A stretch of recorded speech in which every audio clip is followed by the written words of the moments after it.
Hi, it's Anna here. I hope you all have been doing well. I've been trying to do well. Today's been a busy day for me, so I, um, yeah. First of all, behind me is not a curtain now, it's a sheet. It's just a sheet thrown over that window, over the rod, because the curtains are all taken down, because if you've watched any other videos, you know that I'm moving. I'm getting ready. I think I found a place, and it will be ready October, first week or second week in October. I can't remember, it's on the paperwork, but I'm stressing. So, because I have 4 dogs, I'm taking 2 of my dogs. My ex is taking the 2 other dogs.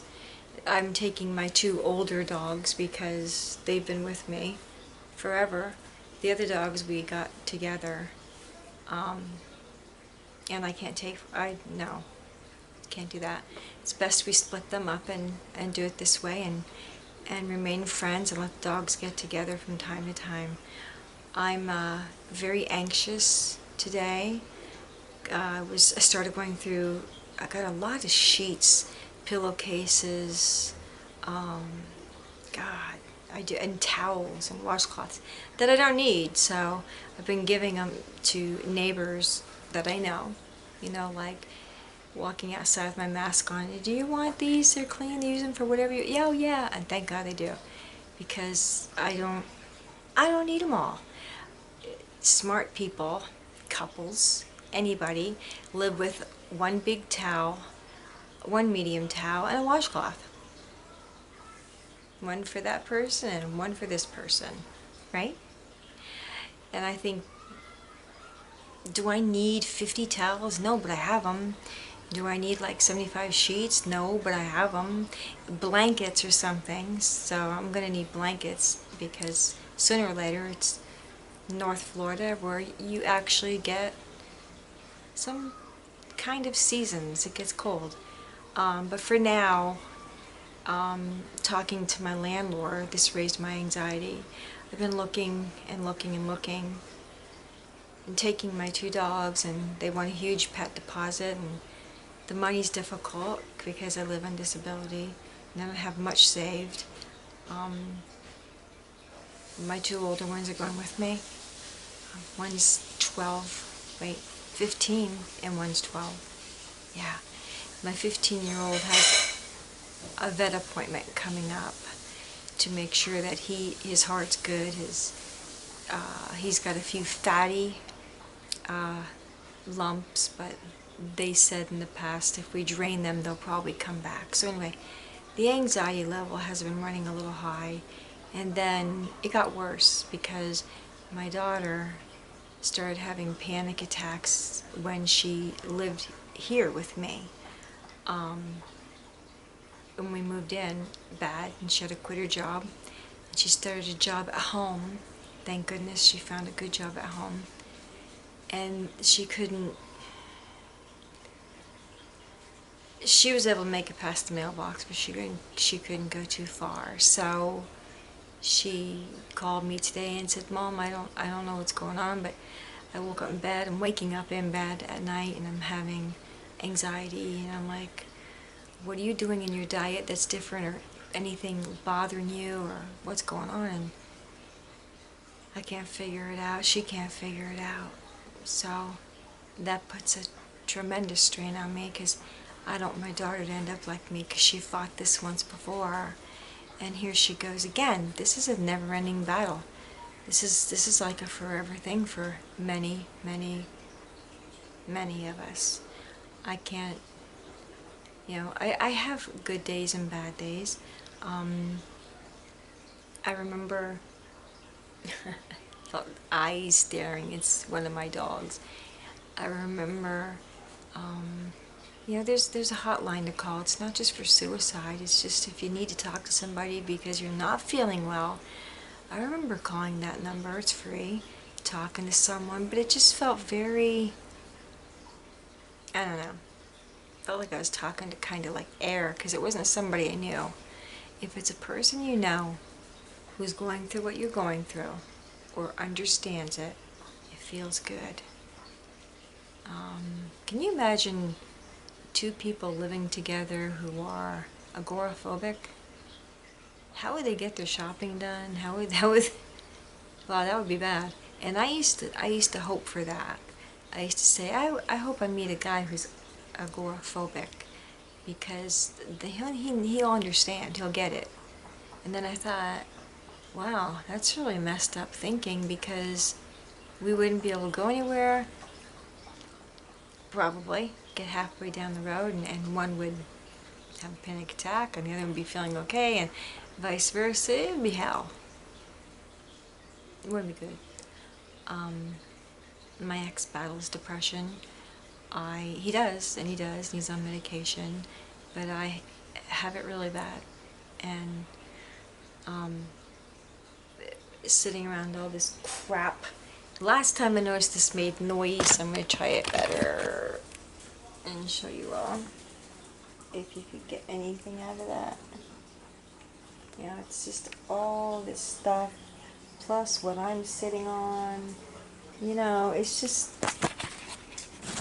it's crazy. Sorry about that. It's crazy. It's just too much. So I have to get all of this stuff sold, and I'm not going to donate it, and I can't afford to put it in storage, because I don't have the money for that. So tough times fall on us, and when the tough times fall on us, then we start to feel a crunch even more, don't we? Because I am. I'm gaining weight, which is not good. I should weigh 140, I weigh 160. And that's not good. So I have to cut back on food and try to exercise more. And I think by working with this stuff and other stuff in the house that I will lose weight. If I could just stop stress eating, because that's what I'm doing. I'm stress eating. And a lot of it's chocolate, which is really bad.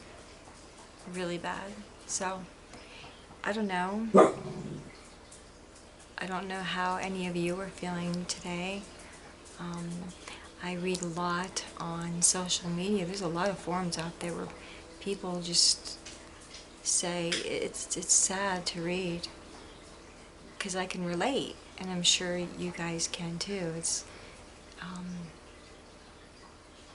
a way of life. I don't think, and this is always up, doctors don't agree on this ever, but I don't think we were born to be depressed. Babies are not depressed. I think you can make them depressed, you know, and then they can learned helplessness, which would lead to depression. See, I grew up in a real good childhood. Give it a couple years, it was bad.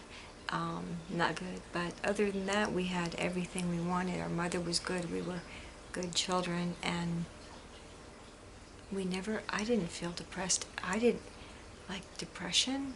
What the heck is depression? You're just having a bad day, you don't feel good, a bad mood, you know? I don't know. Never felt that way. Now, things have changed. Life will throw you into depression. Life is hard. You know, for a lot of people, if you're a billionaire and you can buy anything and make yourself feel better, yeah, I could see where that may help. Or maybe even some people would never even know depression because they don't know the struggles of the average person. But I do. Moving, and I'm not going far, but I feel like I'm going 10 miles, but I'm not. Because I can't, and I'm not. But it's going to be scary nonetheless. I have a little tiny porch up there. It's not cheap. I worry about my disability because it's not a lot, and I worry if that's going to help pull. They allow me to work a little bit at home, but I'm very kind of undependable when it comes to working at home, because there's days where I'm not going to do it because I can't. I can't will myself to do it. That's not how depression works. You don't just will yourself to do something, or drink a cup of calming tea and say, "Ah, I'm ready to go to work now." It's a bunch of bull. It never works. I've been reading, there's another book, it's called The Anxiety and Depression Handbook, or something like that. It's kind of like willing your way through stuff, and I'm thinking, will my way through this. Yeah, okay. Let me try that one. No, can't do it. And I tried. I honestly did try. I went outside because it's beautiful when the sun is gone, it's starting to go, and the night is coming on because I love the nighttime. It's more quiet. I really tried, and I'm like, I can't will this away. I feel more peaceful because I feel peaceful naturally anyway outside in my yard at night.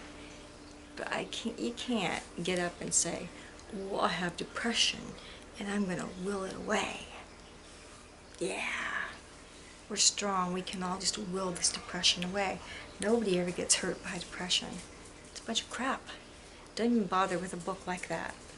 As soon as a book says will it away, forget it. When a book says fight, it's worth it. Because fighting is different than willing something away. Fighting is, putting on that hat and saying, I'm going to take my medication. I'm going to get off my butt. I'm going to do something. One little thing. That's fighting it. When you're feeling depressed. I don't know. Don't know what to say. I don't know what to think. Sometimes you don't know how to feel. To not feel sometimes feels good. I'm going to say that. To feel numb sometimes feels good. I mean just naturally. Just blank out. Just clear. And I could do that. There is one thing. I've learned how to meditate, and I don't want to focus on my breathing when I meditate. Forget the breathing thing, because that's my issue. I want to focus on like good images in my mind when I meditate, not breathing. And that helps me. I have been in crowded places where I'm like, oh crap, I'm feeling bad, here it comes, and I can just stop, close my eyes, and just tune it out. That feels good. Short-lived. Short-lived. You gotta come back before somebody walks up and says, oh, excuse me, ma'am, are you okay? Yeah. You're damned if you do, and you're damned if you don't. Right? Right. So this is depression. Again, it's just a little chit-chat time about depression before we start really getting into it. It's Friday night. The weekend's coming. I'm going to have to charge this camera and then I guess take you out in the car and see how that goes, which I don't know, because I don't know how that will go, but it'll go. How far and how long, but it'll go. I worry about car wrecks. God, I always tell my ex when he's driving, I say, if you have a car wreck or something, I'm gonna flip. I'm gonna flip. If somebody hits us, I'm gonna flip. We had a guy back up and hit us one time.